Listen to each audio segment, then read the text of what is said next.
So are we supposed to start the podcast? Ready? 1, 2, 3. Patriots, gay triots, they triots, black triots, brown triots, and every single one of these hypocritical MAGA Christians can do what, Pumps? Fuck off! Pumps, what have you had it with? Okay, what I've had it with is when you're seeing construction on the side of the road or construction in like a shopping center or somewhere that you are, there's always a sign that says, "Pardon our mess." And I'm like, do we have a choice? You've taken up the whole highway. I don't have a choice but to pardon your mess. Same with like at the grocery store, pardon our mess. When is somebody going to pardon my mess? When do I get to say, I'm going to be fucking crazy. I'm going to go nuts. I'm going to bang and scream and yell. And then I'm just going to say, pardon my mess. And everything's going to be hunky-dory. And I don't know, maybe that's petty, but that's where I am in Trump's America, that I'm irritated that somebody's trying to upgrade something. And I'm thinking, why are you saying pardon my mess? I'm stuck with your mess no matter what because I have to drive down this street. So stop acting like we have manners. So you would rather them not acknowledge the inconvenience? Yes, because then it's complete silence. Right, because by saying pardon our mess, and I keep going up and down the road, it's like I'm all in on pardoning their mess, but I don't want to pardon their mess. I have to drive that way, but I'm not pardoning it. Interesting. I like the acknowledgement that it's an inconvenience instead of just the gaslighting that nothing's going on here, that they're not jacking everything up. So the acknowledgement for me is fine. Where I agree with you is the desire to go crazy, but I don't equate construction improvements with personal unhinged stuff. Well, I think it's because you're not as personally unhinged as I am. That would be my guess. Because the first thing I saw when I give you a really good run for your money, though. I mean, I appreciate your providing me a little bit of cover there, but I think that we're splitting hairs here as to which one of us is more unhinged. Based on how viral I go on the internet, I might even give myself the point position. You're not unhinged going viral on the internet. You're fucking right. And you're the only person that says it in such a clear manner. No. That's not unhinged. So will I piss you off if I, at the end of my viral rants, go, pardon my mess? Yes, because then you're saying it's a mess, and it's not a mess. You're fucking right. And you're one of the few people that can communicate in a way that's very plain spoken, yet what you're saying is very complicated. So when we see let's do some role playing. When you're driving by and you see the pardon your mess, you just want to roll down your windows and say, fuck your mess? Yes. I want to say, fuck your mess. When do I get to be a mess? When do I get to plow my car into this construction and say, oh, pardon my mess? I just cop out. It drives you crazy? It drives me crazy. What about signs that say have a nice day? As long as it doesn't say have a blessed day, I'm okay with it. Have a nice day, I'm fine with. But as you know, when somebody tells me to have a blessed day, I just want to reach through the phone and scream and yell and say, pardon my mess after I'm a nut. Okay, let me see how advanced you are in your deconstruction of faith, because you are with the have a blessed day where I was early on, and it still irritates me for sure. What about when people say it was a God thing? Oh, it drives me fucking bananas. It drives me bananas. Like somebody I know has a family member that's really sick and is going through a lot. And so they, did this surgery and it's better. It's just a God thing. I'm like, no, it's really not. It's called science. It's a science. It's called hospitals. It's called doctor. So I think I'm just so because I used to say it. You did. You said it to me a lot. Right. So I think that's why it makes me even cringier because You're the reformed smoker of evangelical Christianity. Right. And I'm a great reform smoker. I don't mind smelling smoke, but I think it's because I know how much denial and cognitive dissonance, because that's what I was doing when I was saying it's a God thing. So now I'm 10 times more insane about it. Okay, what about this one? God is good. All the time. You probably didn't even know that. People say that all the time at church. God is good all the time. That one really pisses me off because that's so dismissive of human suffering. To say God is good all the time and you're in the throes of like massive human suffering, like maybe your government separated your children from you without due process. Is God good during that time? Or you know, like that's pedophiles. Yeah, it's just such a dismissive thing to say. And it's so manipulative and gaslighting. But it's all that megachurch culture, which brings me to my grievance. I've had it with MAGA Christians and megachurch attending Christians, especially megachurch attending Christians. I really dislike them, that are silent about the fact that the Trump regime is cankles deep in a pedophile ring wherein it is being revealed that the president of the United States, an obese man that wears a full face of makeup every single day, who clearly looks like he's dying each day, appears to be compromised by Russia and by Israel. And they just, like, whatever the plot is for the day, they just go along with it. And I guess it's just, God is good, pardon our mess. You know, all of our grievances are colliding pumps. No, I completely agree. And it just, I cannot wrap my head around it. I have not spoken directly about this to the MAGA person in my life, my family member, but I do know that she was willing to make excuses about him banging out a porn star, even though the chastity belt, purity culture, queen bee of that, and fucking or having a girlfriend like when his baby is little. So I have no doubt that excuses will be made about that. But I think I've decided, like, over the weekend when I was listening to Mike Johnson, be like, nope, no questions about the Epstein files. Nope, it's fine. My new thing is every time he speaks and says something biblical or, God wanted us to do this, or anytime he references religion, just say, you cover up for pedophiles and you get out here and lie. You don't get to talk about your religion. You don't get to talk about family values.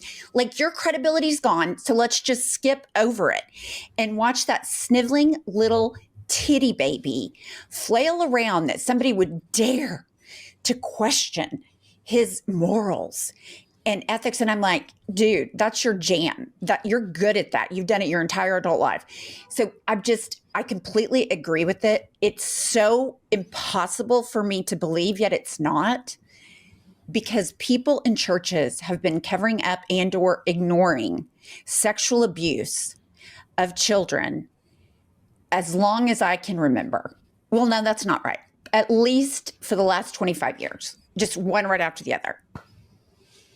Yeah, it's really bad. I want to start referring to Lady Graham, Little Moses Mike, Grinder Johnson, Josh Hawley, J.D. Vance, and others with whom I believe are DL Demon Queens as alleged heterosexuals. Because these are the people who say that homosexuality is a choice. And the self-own in that, Pumps, is saying that they chose to be heterosexual, right? So that's the own in that. Because for me, I didn't choose my sexuality. I just am heterosexual.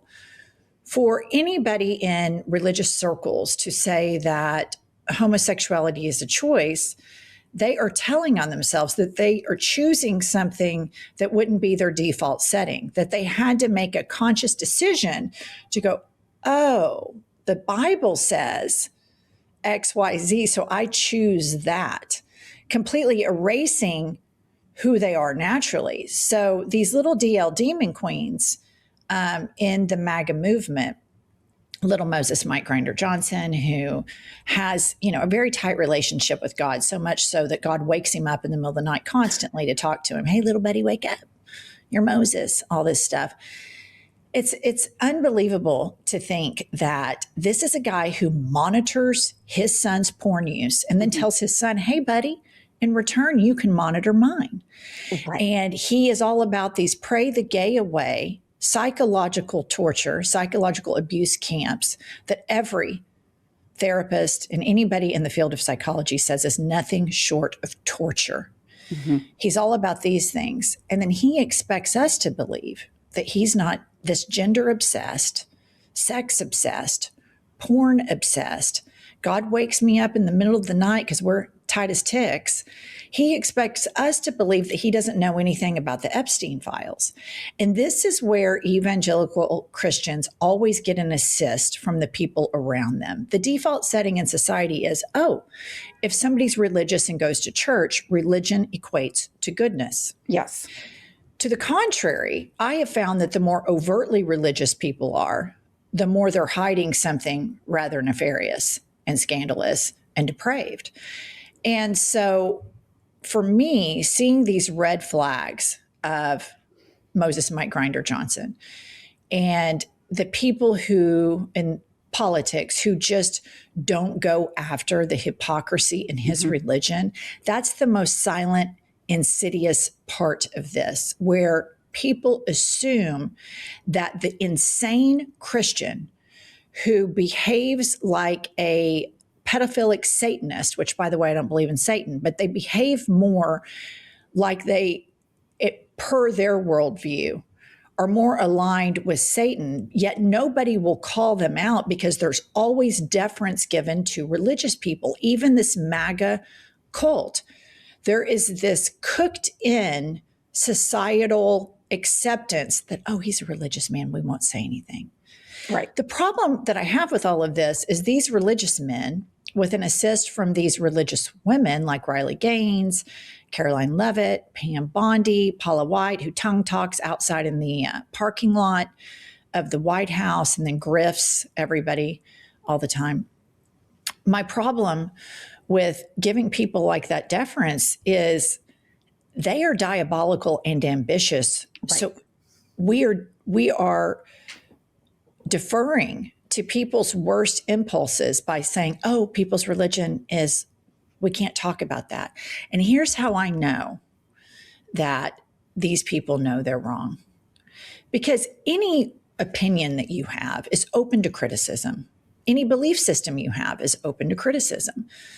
Evangelical Christians get so hurt and so offended, and because there's inquiry or critical thinking into their worldview, and they are just, oh, I cannot believe that those ladies from I've Had It have said, Christians are like this or that. Well, maybe you should stop and think about it. Maybe you should say, I wonder why they bash evangelical mega churchgoers all the time. Let's look at the evidence. Let's take Life Church, for example, in Oklahoma City, a very insidious cult wherein the pastor has $500 to $700 million in the bank. His number one goal right now is not to provide comfort for marginalized people, but to preach a gospel of Christian narcissism, where you focus on your relationship with Jesus and being right with God. And I was born bad and I have to make it right. And lures all these people in with the rock band and the dunk take and the coffee shop. Meanwhile, he's running a Ponzi scheme. He's got his number one goal is to make more churches, not we need to be on the front lines with ICE protesters.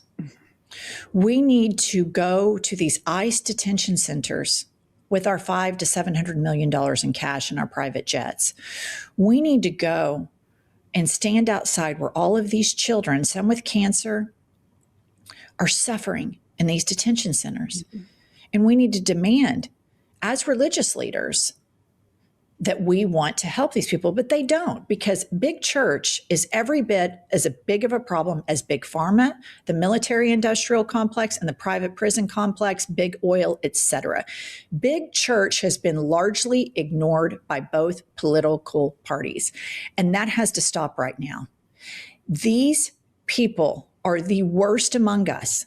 They offer permission structures now. They're offering a permission structure for you to reject compassion, for you to reject empathy, because their preachers, Craig Groeschel of Life Church, y'all look this guy up. Go look at his Instagram.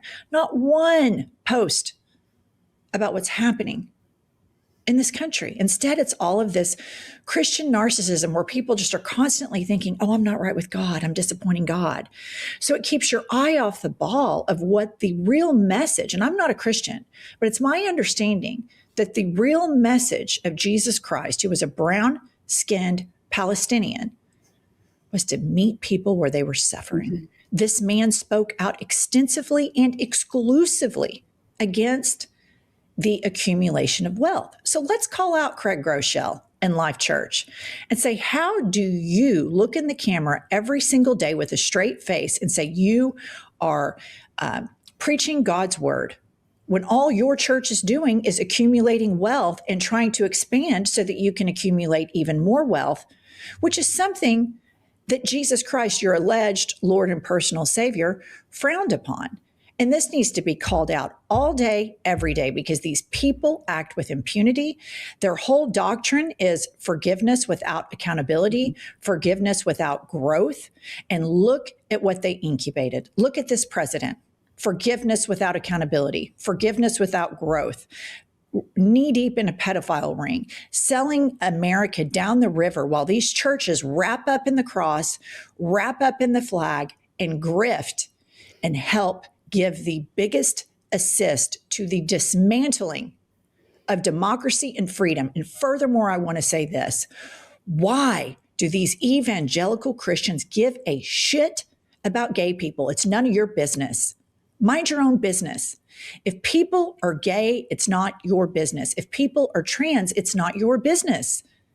But yet they are genital obsessed, gay sex obsessed, preventing women from receiving healthcare obsessed, because these are the nosiest, most diabolical, toxic Satanists. And I don't believe in Satan, but per their teachings, that's what this stuff is. And these mega churches are incubators for the dismantling of democracy and the march into fascism. And I've had it from top to bottom. Boycott mega churches. You can buy that merch on our website. Mega churches need to be boycotted. They do the worst work, as you all would call it in the Christian world, the devil's work. They incubate people to turn away from their good instincts by constantly reminding them that they're bad and they were born bad. And that is so diabolical. And now these churches support and provide comfort to a mass sex pedophile ring against children. And they are just constantly exposed for the hypocrites that they are. And we need to push back against this megachurch culture, this prosperity gospel culture, and call these people out for the diabolical human beings that they are. The worst Americans among us are the megachurch attendees. Well, I can tell you, I agree with everything you said. I'm living proof that through my indoctrination and faith that I was brought up in and had into adulthood, that I did not have empathy for people other than me. I was unable to have empathy and put myself in anybody else's shoes because I was special. It was about me. And so I ignored so many injustices because they didn't affect me. So if it doesn't affect me, why do I care? And I heard it over and over and over again. And one thing I would say, these people cannot defend it. You cannot defend.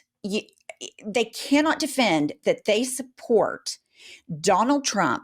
And I've heard even as recently as the last 30 days, Donald Trump, he loves Jesus.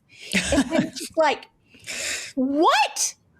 He loves their version of Jesus. He loves the megachurch version of Jesus, who is a white man who has taken over a religion of people of color. The Bible was written in the Middle East. All of these people were brown skinned, and they colonized the religion, whitewashed Jesus, and turned him into supply side Jesus. So yes, Donald Trump loves the Jesus that Life Church preaches about. He absolutely loves that Jesus. He loves the fact that these rich, diabolical, manipulative snake oil salesmen, like the people at Life Church, are providing comfort in a permission structure for his fascist unrolling. And this religion is always co-opted by the worst forces in the world, because the leaders of these churches are the worst people in the world. And we need to say it. We need to stop this instinct that, oh, we cannot criticize religion. The Trump regime is very aware of this, because now they're trying to, in that national security memo that journalist Ken Kleppenstein uncovered and tweets about all the time, they are trying to make a list of people who have an anti-Christian bias. Well, why would they do that? It's a free country. First Amendment. You want to bash Islam? Swing for the fences. You want to bash Judaism? Swing for the fences. You want to bash Mormons and all the extra wives shit that they did early on, and that Mormons say Jesus was born in Missouri? We should criticize it. That's fucking crazy. That's crazy shit. We should equally criticize these mega churches that are constantly co-opted by the worst forces in the world. The KKK, where did they have their meetings? At church. When they hung people outside under a tree and then took pictures smiling while there's a black man that has been lynched. What's in the background? A church. The history of this church, this racist sect of Christianity, this white nationalist version of Jesus, it needs to be exposed. These people need to be liberated, like you have been, from the horrors of being so scared of yourself, scared of your thoughts, scared of sex, thinking other people suffering is not something you can care about. I mean, that's really abusive. These pastors are abusing these well-meaning people. And then they just keep capitulating and capitulating and capitulating until they're broken. And it's a real fucking problem. Mm-hmm.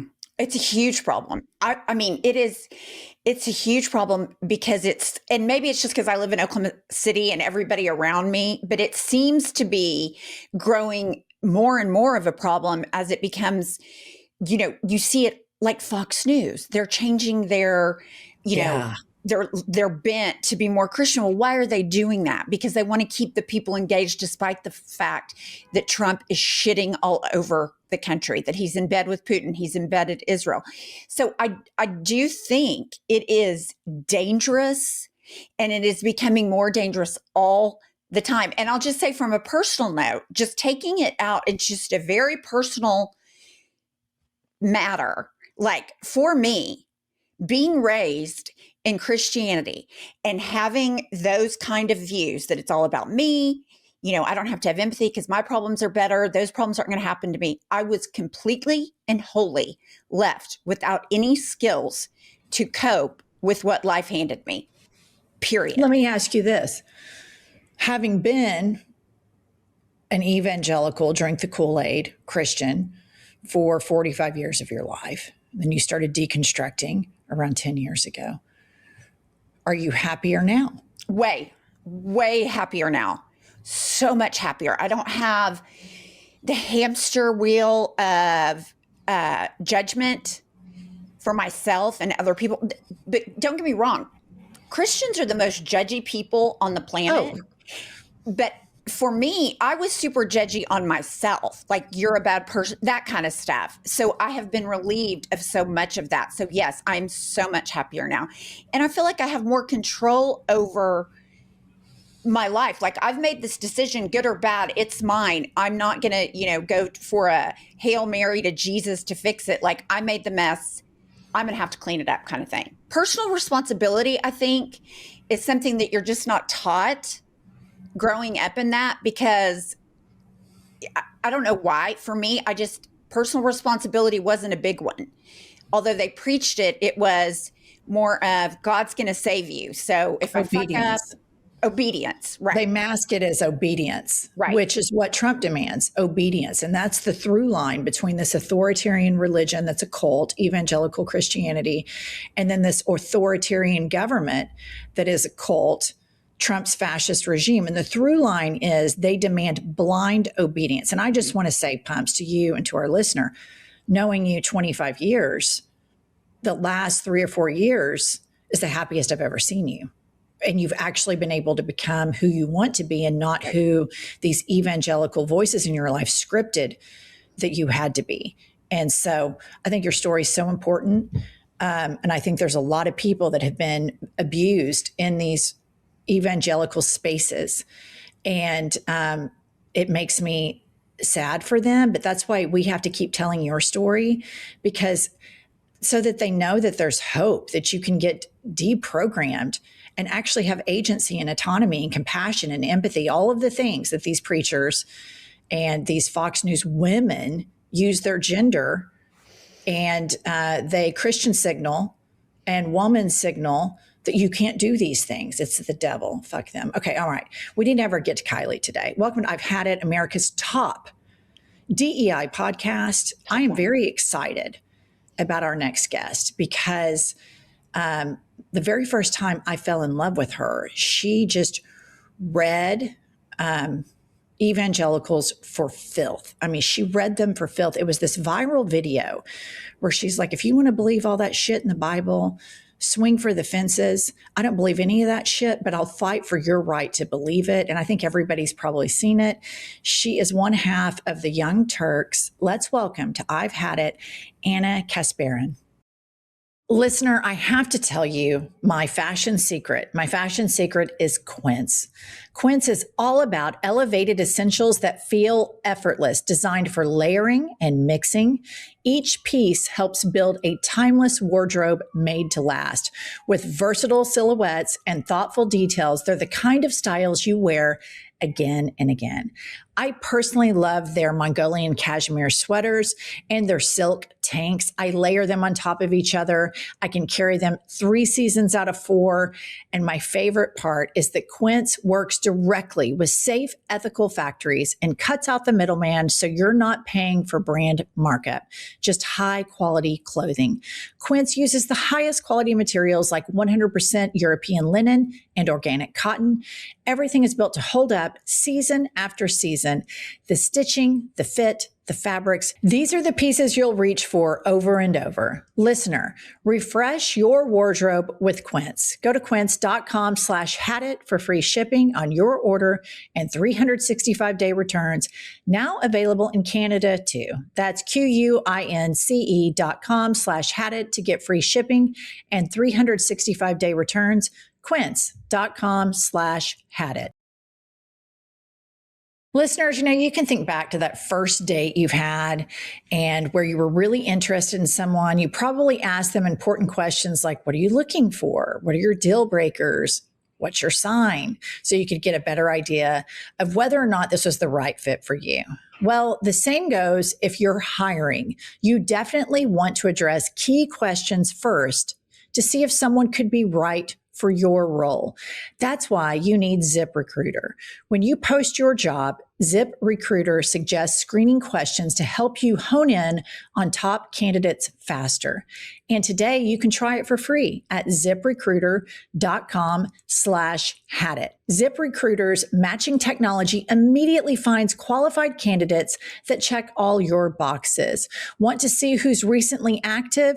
ZipRecruiter's filters can show you. No wonder ZipRecruiter is the #1 rated hiring site based on G2.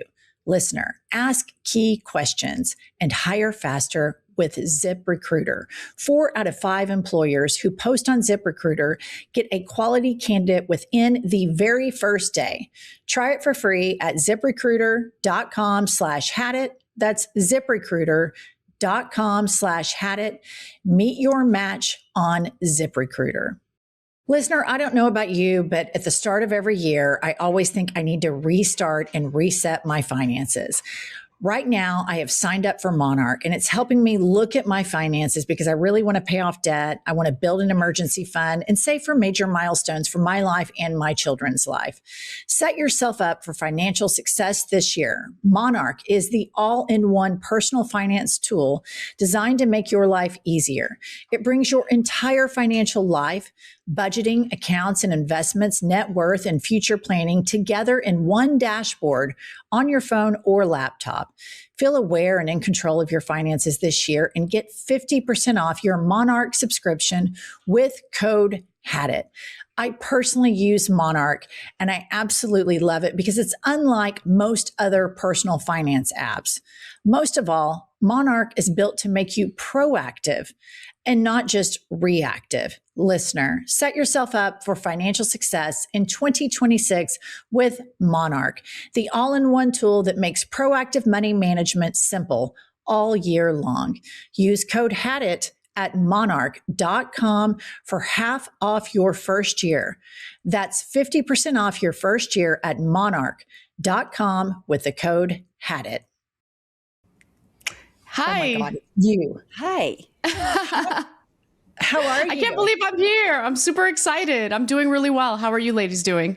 Great. Great. I'm so happy to have you. I was just telling our listener that your viral video where you're just bashing Christians, that's my love language, bashing religion. It was like, I loved it. Well, I mean, I didn't mean to bash Christians because I really do believe in people's right to, practice their faith. And I was actually raised Christian, went to Sunday school every single Sunday growing up. Same. But I do have a problem with people not really valuing the freedom to not be religious, right? So if your religion and your religious doctrine indicates that you have to behave a certain way, you have to avoid birth control, for instance, that's great. I respect your right to practice your religion, but you can't allow your religious doctrine to dictate the lives of everyone else. That was the point that I was trying to make. No, I totally agree. Yeah, and I was raised like that too. And it was, when you always assume you're right about everything, then you don't understand why people criticize it. And that's where I was. It was like, well, why would you disagree with me? That's God's will. And it's like, oh, there are people that don't believe that or believe differently, which, like you said, I'm fine with. Just stay out of my uterus when you do it.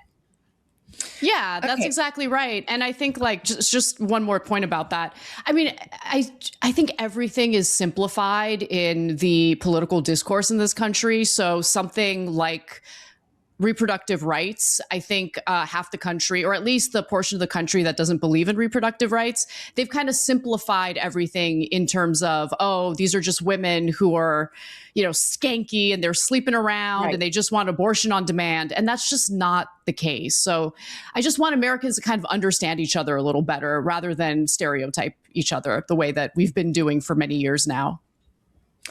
But also I want to say that the religious right very much stereotypes free thinkers and critical thinkers in such a way. And because they're doing it from the position of religion, they get more deference. They get more deferential treatment than somebody like me, who's an atheist, is pretty much dismissed. But okay, before we get into your grievances, I just want to head this off at the top of the podcast. So we're new to this. You've been doing this independent news thing a long time. We're just a little over 3 years. And we had Cenk on recently, and then the comment section, people were like, well, Cenk betrayed us, blah, blah, blah. I don't follow personality news. I follow the news. But because our listeners follow you, Cenk, probably Hassan, Don Lemon, lots of just various crossovers. I was researching you, and apparently the gist online is that you were progressive and you receded from some progressive positions during the campaign. And now you recently issued an apology for that. And I just want you to tell us and our listeners what that is, just from your mouth directly. Well, the apology was on something very specific. I have moved away from I guess you could refer to it as the progressive position on some social issues, and I'll be specific about that in just a minute. But first, let me just address the apology. So Cenk and I had a debate prior to the election, and I just felt that like using words like Nazi, which Cenk never did, but like Nazi, fascist, like these words, much like the word anti-Semitism, means something. And when you overuse it, it loses its power. And I got my graduate degree in political science, where you learn political theory, you learn about fascism, like the actual definition of fascism, what it means. And at that point, the point I was trying to make to Cenk is, Trump is not a person who's driven by ideology. Like, he's not an ideologue, right? A fascist is an ideologue. He is an authoritarian. He has authoritarian tendencies. There's no question about that. But fascism is something very specific. Like, identify what he actually is so you can address it appropriately. But then he gets elected, and what he's carrying out right now through the use of ICE is fascism. So that was what I was apologizing for specifically. In engaging in that debate, my point wasn't that I like Trump and I'm going to vote for Trump and Trump is not a threat at all. I didn't vote for Trump. I've always been critical of him. And I do think that there's a faction on the far left that, for whatever reason, has like this weird interest in misrepresenting the point that I'm making. You know, those videos where they attack get a lot of views, and there's a financial component to it. But in terms of where I've actually changed a little bit in my policy views, you know, I live in California. And so I got to understand and see firsthand what some of these like far left policies, social policies in particular, not economic policies, like how they've kind of hurt the very communities and neighborhoods that the left wants to help. So for instance, when the Los Angeles Council voted to cut $150 million from the LAPD's budget, well, obviously they had to lay off sworn officers and, you know, police.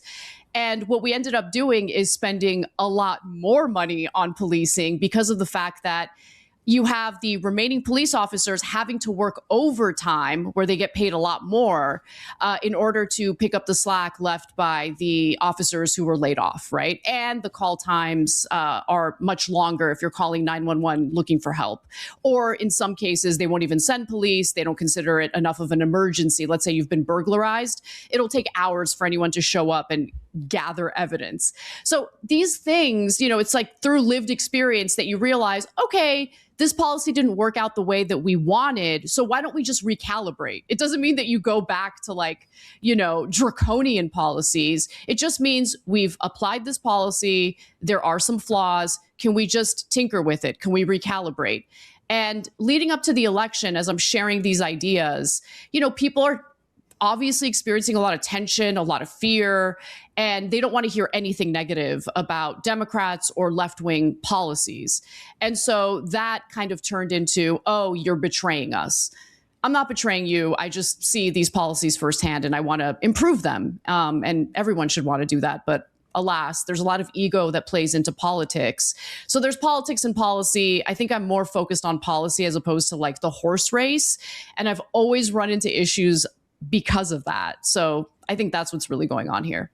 So you critically think through these things instead of just adopting what is the foregone conclusion that a person identifies as leftist. But for the record, you believe Trump and his regime to be fascist, authoritarian, autocratic, yes, tyrannical. Now I do, yes, et cetera. Okay. I mean, I always identified Trump as authoritarian. I never did. I mean, the guy like tried to overturn the 2020 election. I'm not stupid. But again, the word fascism is something very specific, and what's being carried out right now through the use of ICE, the terrorizing of not just people who are here in, undocumented status, the terrorism that's being carried out against American citizens. I mean, it's just abundantly clear. The retaliation against blue states and blue cities. ICE, it's his version of the brown shirts, in my perspective. Do you think ICE needs to be abolished? Yes, I do. You might have convinced me earlier that reforms are good enough, but at this point, Trump has hired so many questionable agents, and I don't know how you fix that in the next administration. I think that you need to dismantle ICE and just build from the ground up. Because, look, I do believe that we have to enforce our laws. I just don't believe in dehumanizing people, and I don't believe in violating human rights.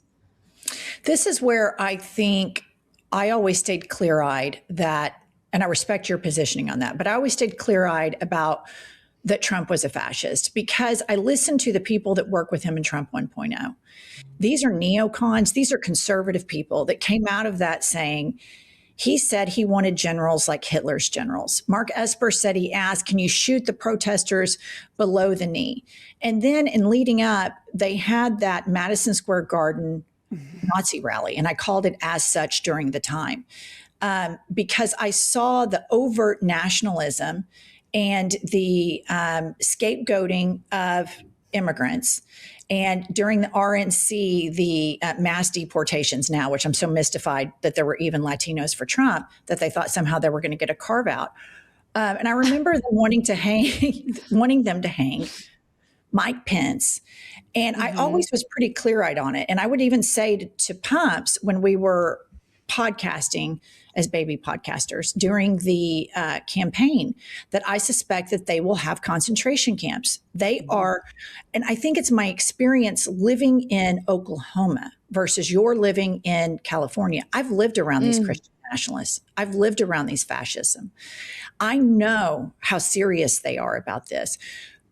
Oklahoma has had MAGA Republicans before Trump ever came down the escalator. I know how diabolical and ambitious these people are with it.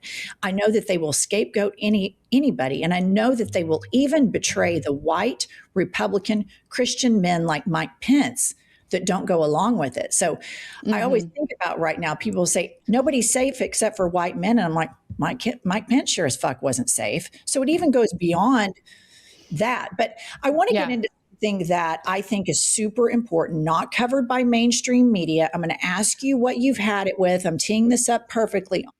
What have you had it with?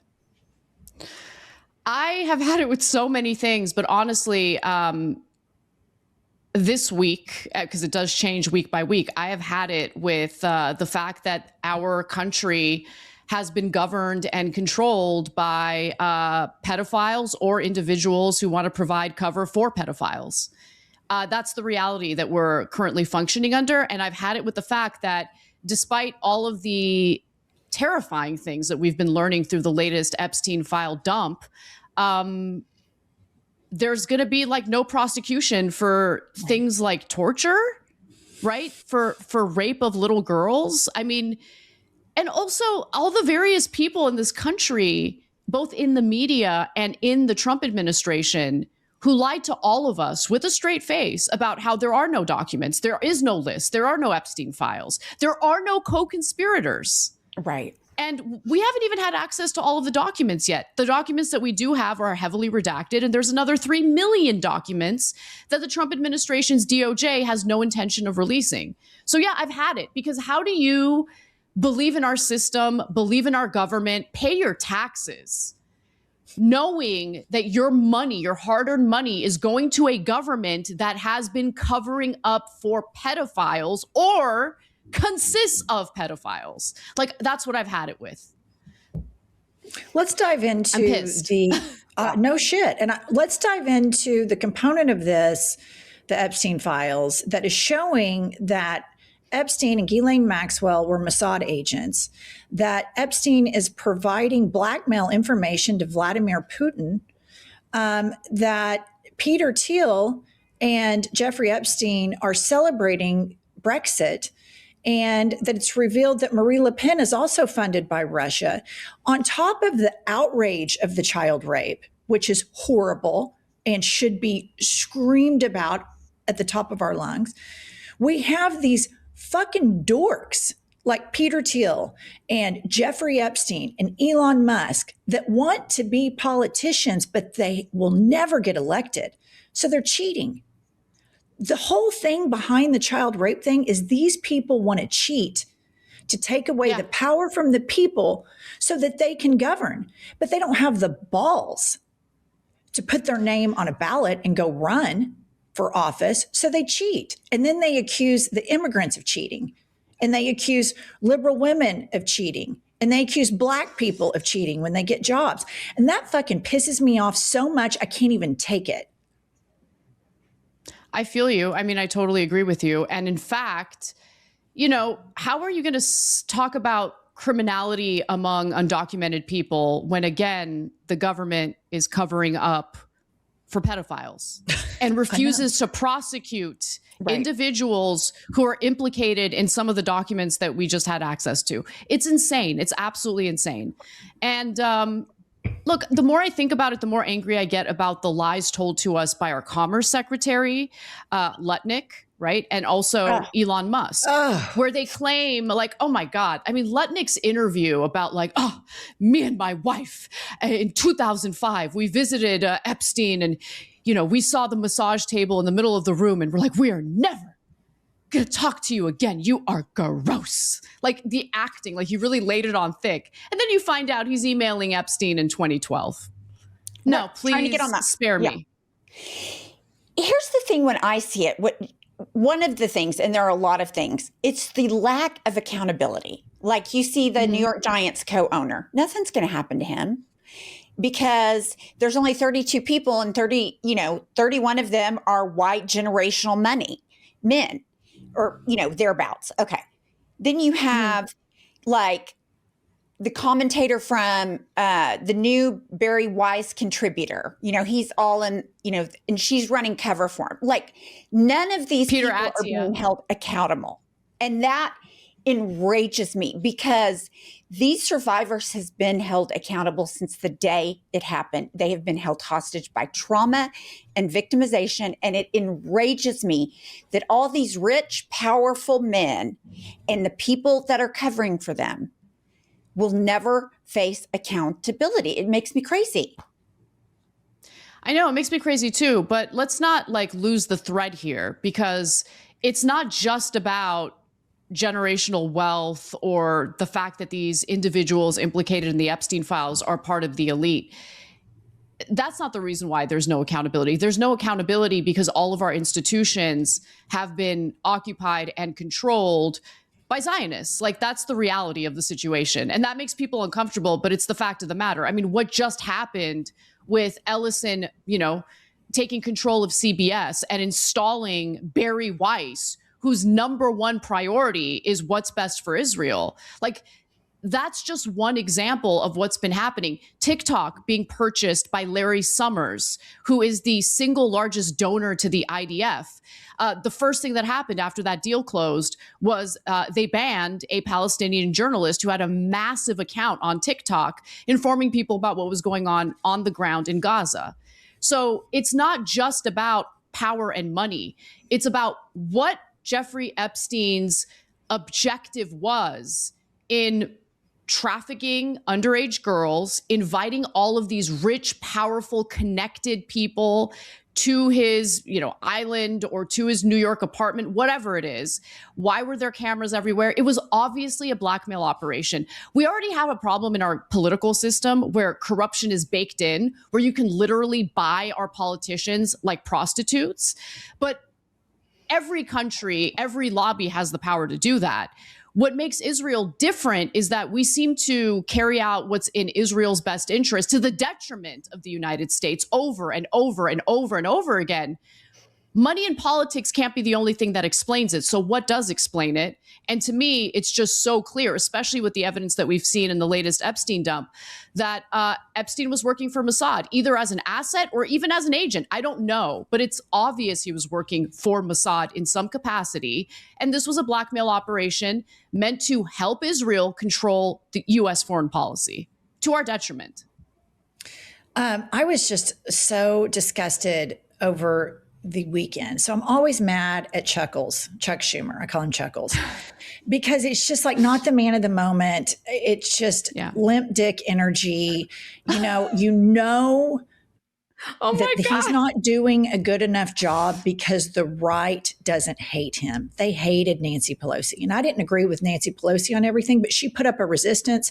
She whipped votes and they hated her for it. She had power and she wielded it.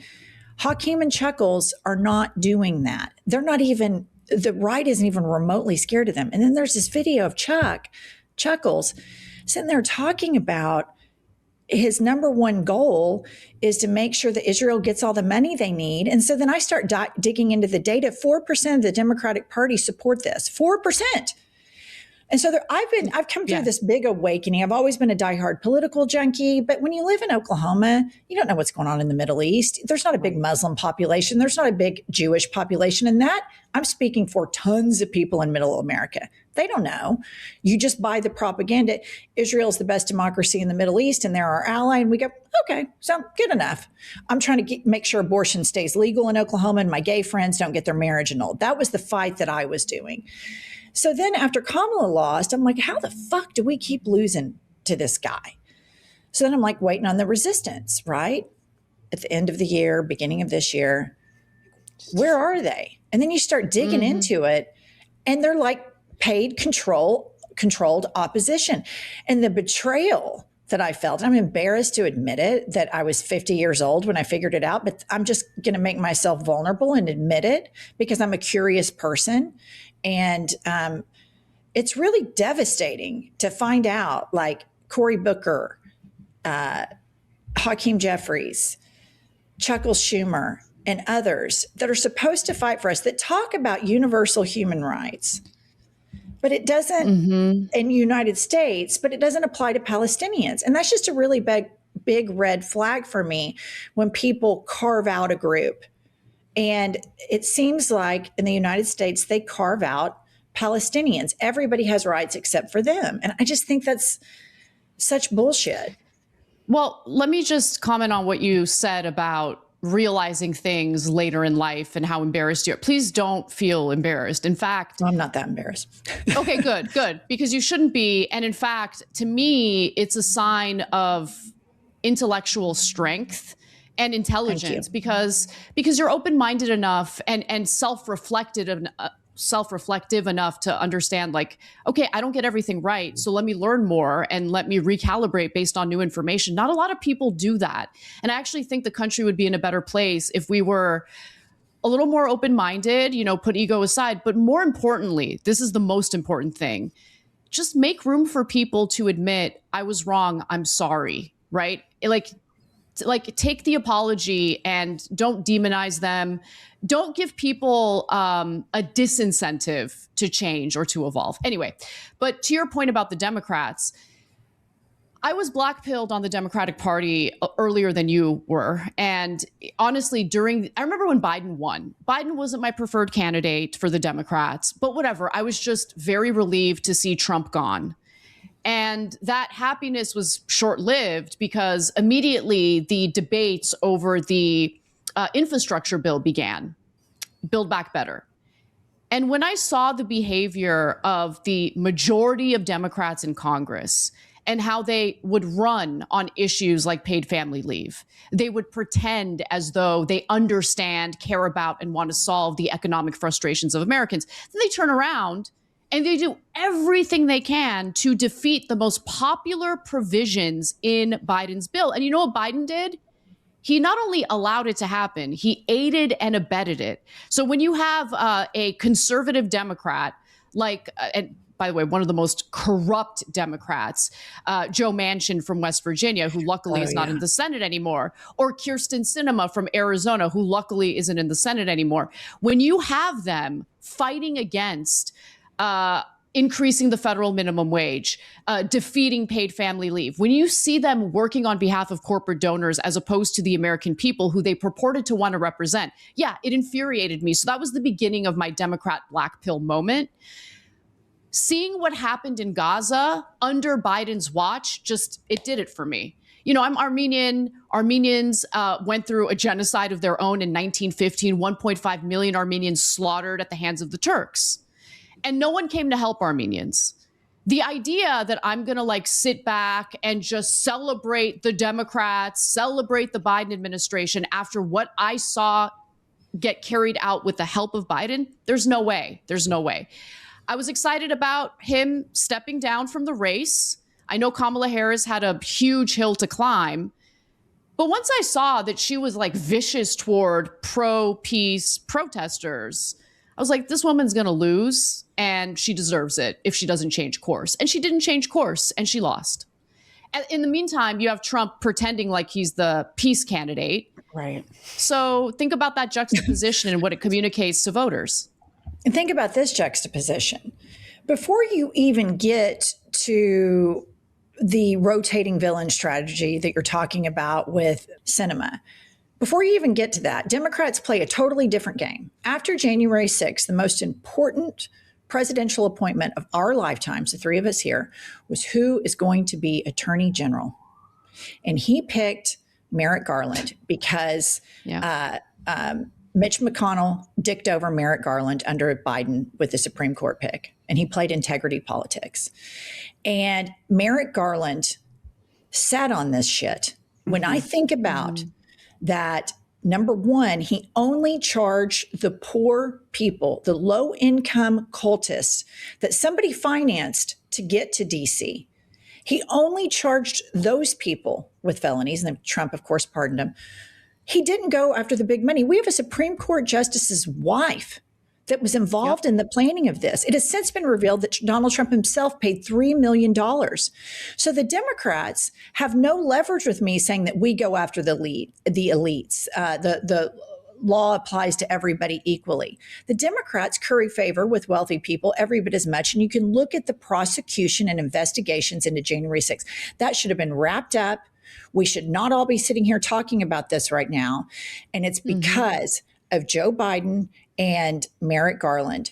Furthermore, they had the Epstein files for 4 years and they didn't take it seriously. I took it very seriously after January 6th. I took it very seriously when Mitch McConnell refused to impeach him. And then a month later, Kevin McCarthy went and kissed the ring. And Fox News started going, well, it was a dust up. They were tourists.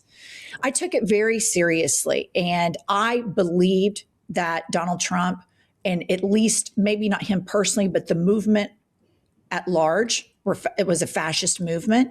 And I was very clear-eyed about that.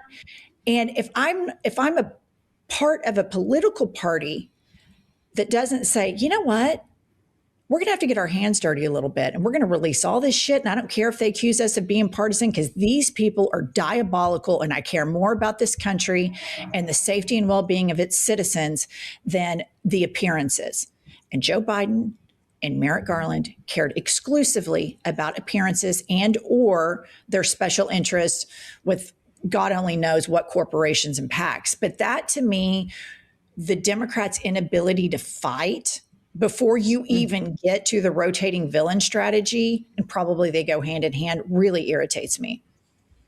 Right. I mean, whenever someone on the right would make the argument or counter argument about how like, oh, well, you're getting on Trump's ass about how he's not releasing all the files. But what about Biden? What about Biden? What about the Democrats? And, you know, I would condemn the Democrats, too. They should have released the files. But I would also make the point that, like, this is not a partisan thing. There are people on the left implicated. I mean, Larry Summers obviously was working for the Clinton administration. He's a longtime Democrat. He's implicated in the files. Like, there are people who have been lifelong Democrats implicated. So it's not a partisan thing. I thought that Biden didn't release the files because maybe his name was in it. Maybe he's implicated. But no, it turns out he's not implicated, like, at least from what we've seen so far. So who was he protecting? Why didn't he release the files? Especially knowing all the various political opponents who are implicated in it. That's what I think the through line is from the lack of prosecutions in January 6th to the Epstein. There is a ruling class that have bank accounts that can choke a bull, that are able to do things with impunity, regardless of who controls the executive branch in the DOJ. And we see that under Democratic politicians and we see it under Republican politicians, which I want to talk to you next. My next curiosity about you is I see you collab with Tucker Carlson a lot. And so I want you to tell me about that, because Tucker to me is a very dangerous person because he speaks to a lot of people in middle America that have extreme homophobia extreme transphobia. And I have so many gay friends in Oklahoma that are bullied by their churches, their families, their governments. And he recently was saying like FAGGOT multiple times. And he is clear-eyed on Israel, but I feel like that his position on Israel is also wrapped in, this is my opinion, in some anti-Semitism the same way his homophobia is. And I wanted to get your take on that. I don't think he's anti-Semitic. I don't at all, actually. In fact, he has even in the past like supported Zionism. But I think once he realizes how detrimental the U.S. alliance with Israel really is, he's kind of moved off of supporting Israel in the same way that he has in the past. I really don't think he's anti-Semitic.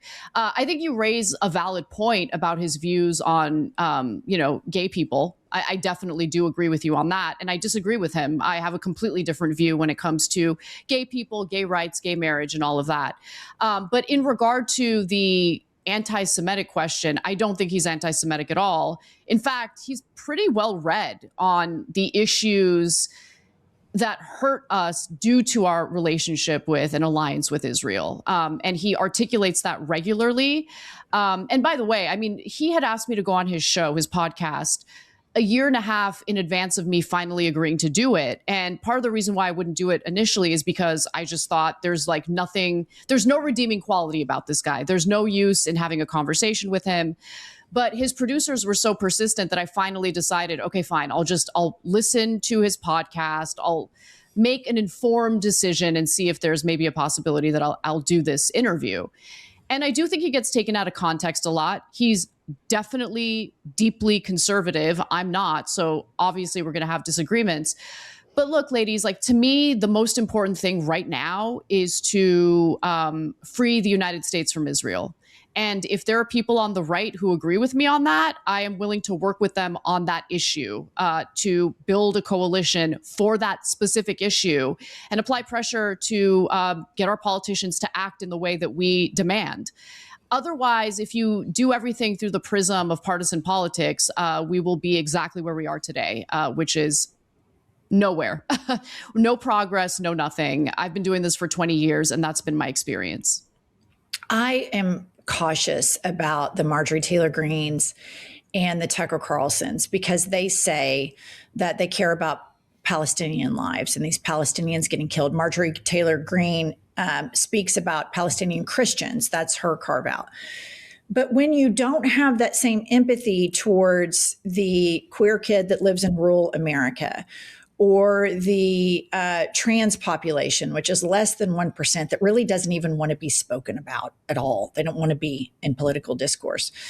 And the immigrant population in the United States, and you make a carve out, I always think it's a real red flag. And I think there's a danger in both of their voices, because I know when they speak and they say negative things about Israel at the exact same podcast, they're bashing gay people, they're bashing immigrants. Because I lived in red state America, it falls in the ears of people that are wholly bigoted, that their ethos is white supremacy and bigotry. And that's why I see them as kind of being dangerous messengers. I agree. I don't think it's a big deal that you sit down with Tucker Carlson and y'all aired shit out. I don't think that's that big of a deal at all. I'm worried about the incubation. If you think about George W. Bush incubated Trump, and when I think about what is Trump incubating, and I see Tucker Carlson in these clips being critical of Trump, and then I see this whole Venezuela oil thing, and he's standing there clapping like a seal, right, taking pictures with Trump, and I see the duplicity and the hypocrisy. So I don't trust the intentions of his messaging on Israel as much as I would somebody else who preaches universal human rights, who doesn't prioritize one group over the other, who will say, I don't understand trans people. I don't get it. It's not my thing, but it's not my business, and I'll fight for their right. Just like you said about Christianity in that viral clip. Yeah, I mean, look, I would agree with you had Marjorie Taylor Greene and Tucker Carlson, for that matter, not revisited their previous statements about, let's say, Muslim people. And made very clear that they were wrong. In the case of Marjorie Taylor Greene and Candace Owens, by the way, they have talked about this at length, where they're like, we realized that we were totally misled, and we bought into the fear mongering about Muslim people, right? So like in the case of Tucker Carlson, something that I was kind of shocked to see, honestly, after Renee Good was shot and killed by ICE, he put out a newsletter kind of condemning the right for making light of it, or even in some cases celebrating it. And he basically said, like, this is a human life, and what happened is not okay.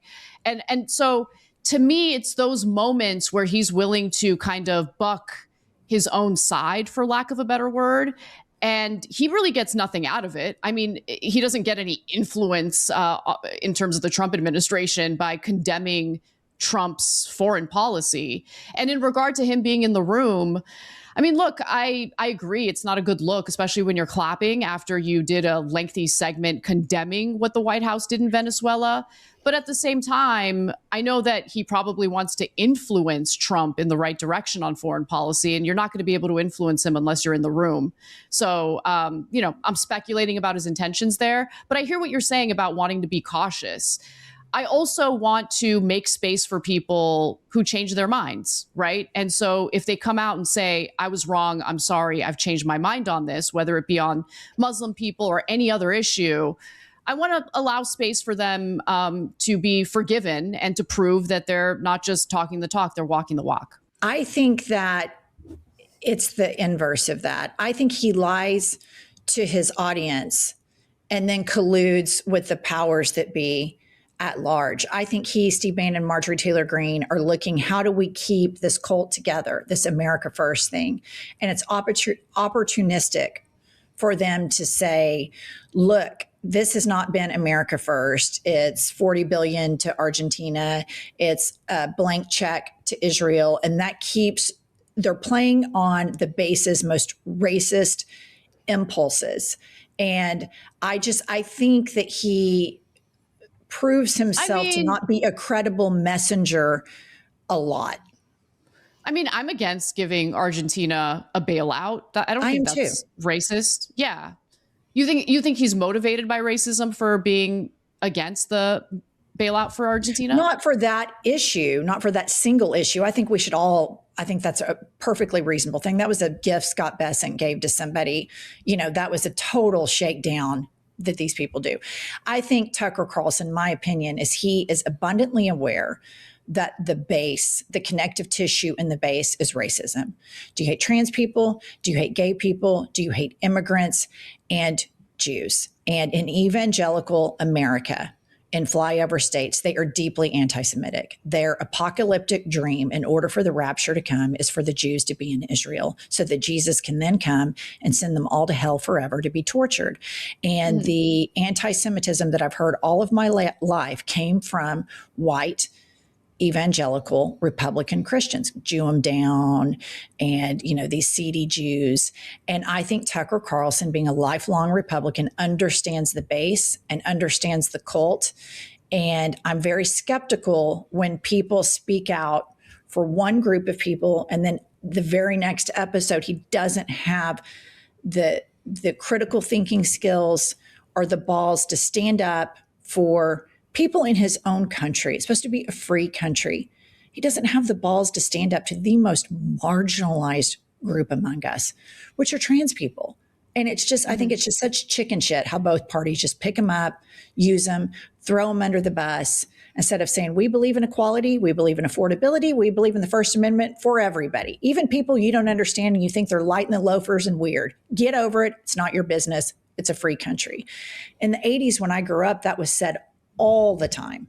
But now, after gay marriage, the religious right has to keep, hitting the volume in the crack pipe more and more and more. And I think Tucker is acutely aware of that.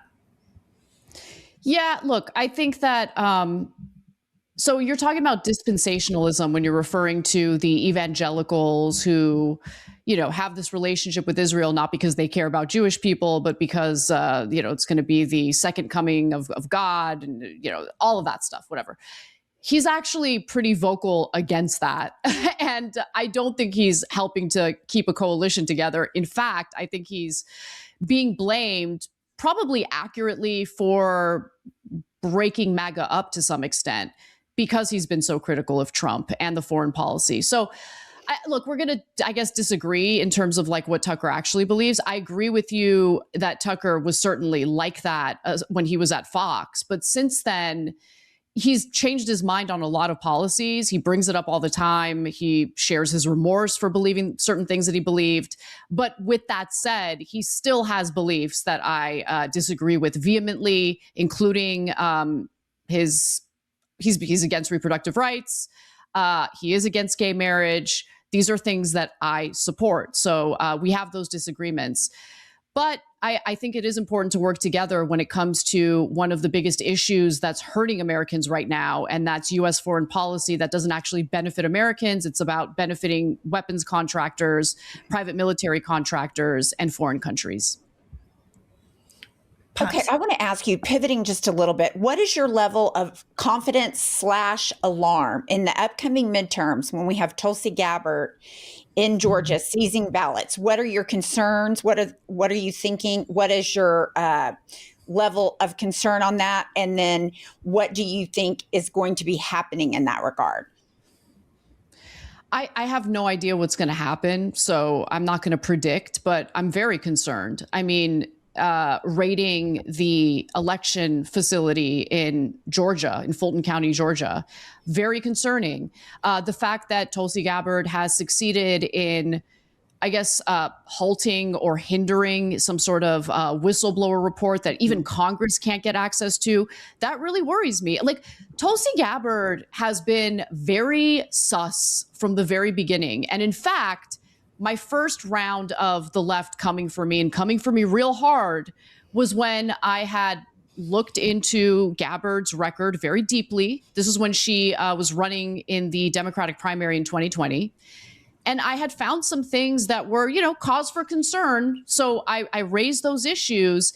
And the left was so convinced that she was this hardcore fighter, this real progressive, that they attacked me instead as someone who's trying to destroy progressives, destroy this wonderful candidate who's actually anti-war and all this, sorry to curse, but all this bullshit that we heard about Tulsi Gabbard in the earlier years. But anyway, she's part of a cult, number one, and that has been written about by The Intercept. People should look into it. And she isn't who she has claimed to be. And as you can tell, she shapeshifts depending on what's beneficial for her. So do I think that she would violate our election laws or the rights of Americans for her own benefit? Yeah, I do think she would do that. So I am very concerned about what the administration is doing in regard to elections, and also very concerned about Tulsi Gabbard's role in all of this. Do you think, as we move towards the midterm and we're talking about, let's say we have a blue tsunami, do you think that this administration will honor that? Or do you think it's going to be like, I'm worried it's going to be January 6th all over again? Like, stop the steal, they're lying, look at what they do, all of that. Do you think that they'll accept a defeat in the midterms? Or do you think we're just going to start over again with the other stuff? There might be some congressional races that they try to do that with, but I think look, what Trump did in 2020 was, I wouldn't say it was easier to do, but it is kind of easier to do because it's about one election, right? It's about the general election for president that he's trying to overturn for his own purposes. To be honest with you, ladies, I don't think Trump really gives a damn about anyone but himself. Yeah. So do I think that he's going to participate in this effort to overturn congressional races on behalf of Republican candidates? Maybe, but is it going to have the same zeal as he had for himself in 2020? I think that's unlikely. I'm less concerned about the midterms, more concerned about the next presidential election, because he's already talking about, nationalizing elections, meaning having the federal government determine what state and local election laws are, which is something Republicans pretended to be against not too long ago. Now you have Trump advocating for it, even though it's against our Constitution. In linking Tucker Carlson and Tulsi Gabbard, I find both of their submissive, apologetic nature towards Vladimir Putin, a war criminal, kidnaps Ukrainian children, an egregious human rights violator, killed Alex Navalny, political opponents. I find both the link between those two. I find that incredibly alarming as well. Mm-hmm. Yeah, I mean, Putin's terrible. I don't want to go to war with Russia. Don't get me wrong, but I also see Putin for who and what he is, for sure. I mean, he's a guy who, by the way, had made security guarantees to Armenia and proceeded to renege on those security guarantees as Azerbaijan invaded Armenia and continues to occupy a portion of it. He's not someone that I trust. He's not someone who obviously is driven by morals, considering the fact that he invaded a sovereign country and continues to do so. So, yeah, I mean, I agree with you that, Vladimir Putin shouldn't be in any way, his reputation should not be laundered. This episode is brought to you by IQ Bar, our exclusive snack, hydration, and coffee sponsor. IQ Bar protein bars, IQ Mix hydration mixes, and IQ Joe mushroom coffees are the delicious, low-sugar brain and body fuel you need to win your day. Listener, a new year means a clean slate, and it is time to transform frustration into fuel and power your day with IQ Bar. I personally love their hydration mixes. I get so dehydrated when I exercise during the day. So when I get back to the recording studio after a big workout, I use an IQ Mix hydration. I instantly feel hydrated. I instantly feel a million times better. The new year gives us all a chance to reset, maximize your brain and body's potential with IQ bars, protein bars, hydration mixes, and mushroom coffees. Their ultimate sampler pack includes all three. And right now, IQ Bar is offering our special podcast listeners 20% off all IQ Bar products, including the Ultimate Sampler Pack plus free shipping. To get your 20% off, text HAD IT to 64,000. Text HAD IT to 64,000. That's HAD IT to 64,000. Message and data rates may apply. See terms for details. This podcast is supported by FX's Love Story, John F. Kennedy Jr. and Carolyn Bessette, the new limited series from executive producer Ryan Murphy. It explores the complex courtship of the iconic couple considered to be American royalty, whose love story captured the attention of the nation. Their fairy tale romance would unfold in front of the public eye, where their private love would also become a national obsession.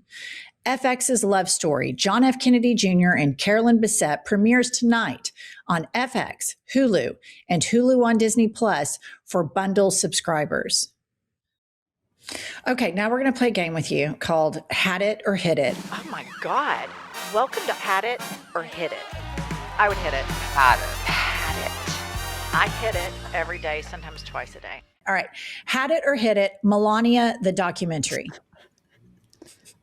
I mean, I haven't had it or hit it. I just think it's hilarious. I laugh at it. What about the director being like photographed all through the Epstein files? I mean, the sexual abuse culture of MAGA is so pervasive that even the director of the documentary is in the Epstein files. Yeah, Brett Ratner, I believe his name is, and he was implicated in 2018 in the Me Too allegations. Olivia Munn, by the way, was one of the actresses who had made some allegations against him, and he really wanted to make it big again. He wanted to direct movies again. So what I just kind of love about this whole story is the fact that he thought the Melania movie was going to be his in, you know? And like, look, I knew it was going to be a super boring movie. They advertised it as some sort of like, ooh, behind the scenes look. It's a real tell all. But Melania is notoriously private and also notoriously dull. I mean, how interesting can this woman be? Right. Like, okay, she was a model, then she married this like grotesque man for money. The whole film, from what I hear, and I've watched a bunch of reviews, is just her talking about fashion and getting in and out of cars to go to events. Here's the thing. I would have gone to see it if she was talking about in the new Epstein dump that that Epstein introduced her to Trump. Now that would be interesting to me. But we didn't talk about that. It would. Well, she doesn't talk about much. That's the thing. Like, she's never going to reveal anything juicy. That's just not going to happen. That's not who she is. And Ratner deserves the scorn that he's dealing with now, especially with all those photos coming out in the Epstein files. All right. Had it or hit it, Zoron Mandani. Hit it hard. Real hard. Yeah. Okay, let me just say, Zoron Mandani, I mean, look, he's charismatic. He's obviously a leader, someone who's willing to think outside the box. We'll see how his policies impact, the city. But aside from that, what I love about him, and we covered this on the show on the Young Turks just last week, he was asked during a press conference, do you agree with continuing to divest, the pensions from the state of Israel? And he's like, yeah, I agree. We're going to continue doing that. No apologies, no further elaboration. It's unnecessary. No, this is what we're doing, and we're going to move on now. And I just really adore that level of strength. I really do, among a Democrat. I recently moved to New York after my lifelong struggle in the Bible Belt as a progressive atheist, raised by atheist parents. It's a really bizarre upbringing. So my youngest child graduated from high school, is in school in LA, and I moved up here. And then, of course, I followed the mayor, and we had this huge snowstorm, and he's such a brilliant politician because he does what Biden didn't do. He's governing and advertising about it. And that's just where we've moved with smartphones. Trump understands this. Trump wrecks and then advertises about his wreckage, lies, propagandizes. But Zoron, when the snowstorm was coming, he was like, hello, New Yorkers. I've got all my trucks here and we're going to push the snow. And it was this sleekly produced, 60-second reel. And it's it's a reminder, it's the proper propaganda, if you will, that government and your taxpayers work for you. He's very simply reminding New Yorkers that you pay taxes here and this is what we're doing. And the Democratic Party has lost that, reminding the voters the government is not your enemy. We are providing public safety, and consumer protections. The Republicans call those regulations, and then you get cancer clusters. They forget to remind people that what they're doing is helpful and earnest. Yes. But more importantly, okay, just bear with me as I explain this. And I just want people to understand I am not coming from a bad place. I'm just trying to explain why in the last general election, if you look at various blue districts, higher and higher percentages of people who were lifelong Democrats ended up flipping sides and voting Republican. This is why. On a local level, what people experience really does matter, right? Because it gives them a sense of what leadership looks like on a national level. So I think a lot of people turned away from the Democratic Party in the last election because if you look at some of these metropolitan areas, these cities, they have not been governed well by local Democrats. And I'm not making that up. I'll give you a specific example. In the case of Los Angeles, we have the largest homeless population of any other part of this country, right? These people need to get off the streets. They need to be placed either in the appropriate facilities, by the way. Some people, housing is the answer. Other people, they need more help. They might have severe mental health issues. They might have severe drug addiction issues. You have to cater to what is causing homelessness for these specific people, right? That's the point I want to make. Well, under the leadership of Karen Bass, who's, by the way, now under a federal audit, and it started under the Biden administration, this is not a politically motivated thing. The audit exists because so much of the money that the kind-hearted people in our city voted in favor of raising their own taxes to provide more resources, more revenue to state and local government so they can actually provide help for the homeless people, right? I've been doing investigative reporting about where that money actually went. Perfect example. Lots of these, nonprofits that are scams One of these nonprofits, their whole purpose was to just provide a parking lot, space in a parking lot for people to place their tents. But each space needed to have like a little platform. The city finally got pressured to go visit and see what's going on in this parking lot. And they were supposed to provide 88 spaces for a whopping $2.3 million a year, which sounds like a lot of money for just providing a little space for someone to pitch a tent. They weren't even operating at capacity. Most of the spaces weren't even usable. They didn't have the platform built, nothing. And they weren't carrying out what they were contractually supposed to carry out. Besides which, why are we paying nonprofits to let people pitch a tent outside? Aren't we trying to help people get off the streets? Aren't we supposed to get people inside? Like, so when people see local government malfunctioning like this, they get ideas in their head about what Democrats are like nationally. And I think that's what kind of led to some of, the election results in the last election. When you see someone like Zoron Mandani reminding people that public service isn't just about what's flashy. It's about the mundane in a lot of cases. It's about fixing the potholes. It's about responding appropriately to fire conditions or a snowstorm. Like, these local issues matter, and the way Democrats govern locally matters even on a national level.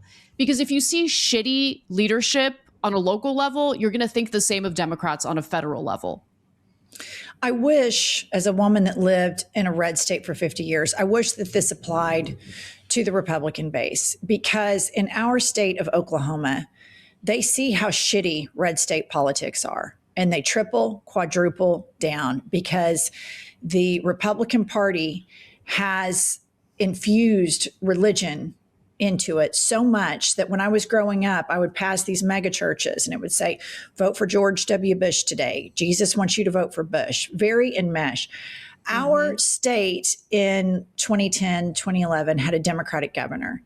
And we were ranked, I think it was earlier than that, maybe 2007. Brad Henry was his name. We were ranked 17th in education. Since that time, Fox News keeps, building up. We've had a Republican supermajority, Republicans in the House, Senate, governorship, and the state Supreme Court. We're 50th in education.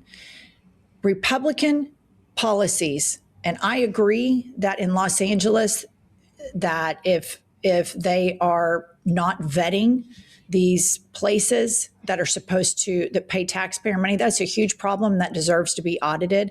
I concede that. Our governor in the state of Oklahoma, Kevin Stitt, whom I refer to as Kevin Limpdick, dedicated every square inch of the state to Jesus Christ when he won his second term. He banned abortion. He has banned all trans care. And a lot of people like to pile on that issue, but I have friends that have a trans child, and it is a very painful, difficult thing for parents to go through. Nobody in their right fucking mind wakes up and says, I want to fuck with conservative Christians today, and I want to be trans. That doesn't fucking happen, because conservative Christians are mean and judgmental, and it is torture and pain. And Kevin Stitt has piled on to that bullying and that abuse, to where now these families, if they can afford it, are having to go to sanctuary states where they can make sure their child has therapy. And again, this is such a small portion of people. But more importantly, Kevin Stitt spoke recently about the homeless population in the most dehumanizing, cruel, demoralizing way imaginable, that the state was not going to do jack shit about it.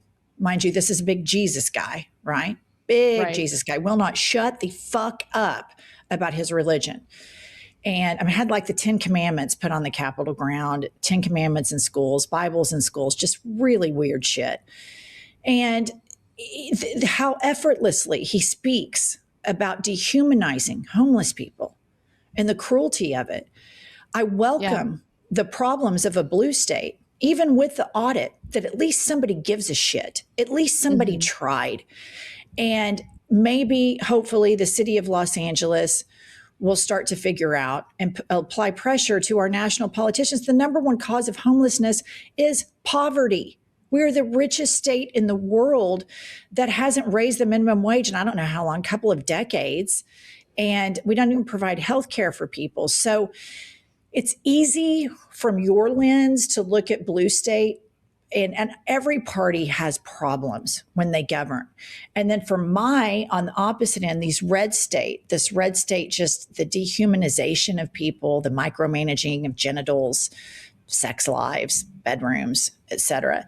And so it's interesting to have this conversation with you, because you've been footed in LA and I've been footed until recently in Oklahoma. So it's interesting to hear, my default setting complaints with red states. And then I hear you about mismanagement with taxpayer funds. And it's really unacceptable.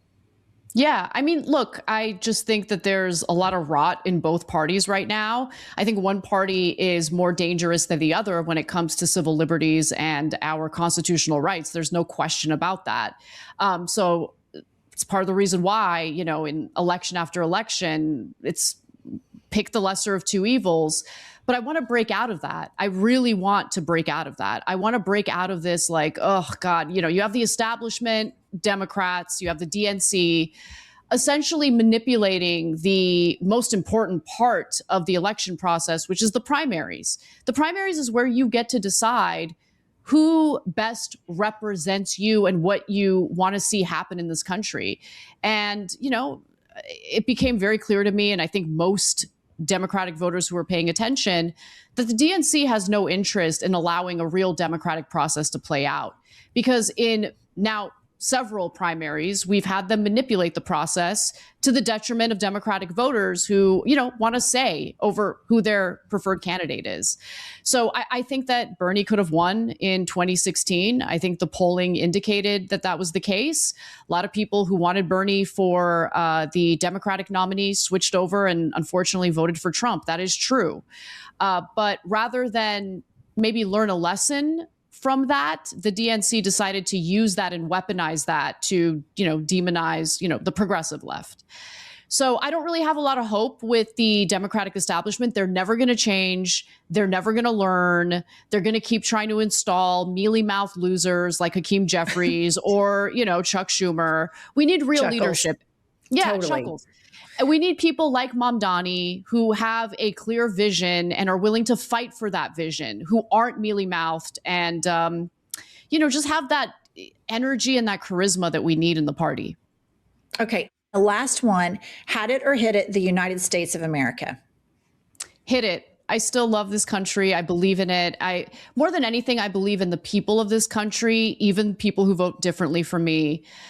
I think that we have to work hard to have conversations that are uncomfortable. And I'm specifically talking about voters. But when it comes to people in positions of power, I've had it. And it's time to hit at them real hard and be unapologetic about it. I think you're cool. You believe in shit. You talk about it. To all the listeners that want to dive in about critiquing and grading the progressive nature of people, this space, this podcasting space, is a space for us to share ideas and disagreements, and most importantly, our shared visions, which there are a lot more of than there are not. And so Thank you for coming on, and I really enjoyed you so much. Yes. I love your show. Thank you so much for having me, ladies. I really appreciate it. All right, she's cool. She's cool and she's smart. And you know what I kept thinking about her the whole time is she has conviction, which you have. Yes. You bang that drum all the time because you're right. Because if you don't feel it, shapeshifter, mealy mouth. When she said mealy mouth, I was like, God, it's been a while since I've heard that. But when you mealy mouth around, you got to have conviction. And whether you agree with her or disagree with her, she has conviction. And that's what we all should have, I think. Yeah. I think it's interesting. I disagree with her about Tucker Carlson 1,000,000%. Right. But we were able to have a very civil conversation about that. I think Tucker Carlson is hoodwinking people. And I think he has ambitions to run for president. And I think his driving force behind a lot of stuff is he understands the racism of the base. And I do think he's really sympathetic to Vladimir Putin. And I think that's just a real red flag. All right. We'll see you guys next Tuesday and Thursday. I'll tell you what I've had it with. Let's hear it. I've had it with that. Listen up, patriots, gaytriots, and natriots.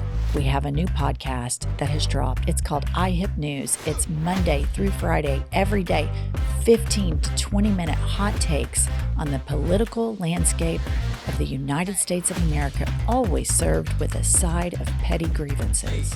We are on all the available platforms, Apple, Spotify, Google, whatever you get your podcasts, and YouTube. Please go rate, subscribe, and review so that we will chart upwards with America's greatest legal mind. Pumps, what does an eagle say? Caw-caw! A little bit more enthusiasm. Caw-caw! That's it. That's Caw-caw! That's the patriotism that this country needs right there.